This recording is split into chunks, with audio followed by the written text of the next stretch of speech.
So ఈరోజైతే మేము బయటికి వెళ్ళి అసలు అలసిపోయి వచ్చాము. సో ఇప్పుడు ఇంకా ఈజీగా సింపుల్గా ఏదో ఒకటి చేసుకొని తిందామని నేనైతే జీడిపప్పు వామన్నం చేశాను. సో చూపిస్తా, రైట్. సో చూడండి, ఇదే జీడిపప్పు వామన్నం. చూసారా, ఇవ్వండి జీడిపప్పు.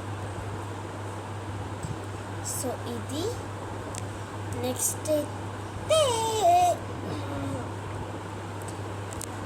థమ్స్అప్ అన్నమాట. సో సాఫ్ట్ డ్రింక్స్ అయితే హెల్త్కి మంచిది కాదు, మీరు కూడా తాగడం అయిపోయింది, నేను ఆపేస్తాను. సో ఇవి తాగడం ఆపేసి ఇవి తినడం స్టార్ట్ చేయండి. So bye guys, happy all. దీని రెసిపీ కావాలంటే నెక్స్ట్ వీడియోలో చూసేయండి.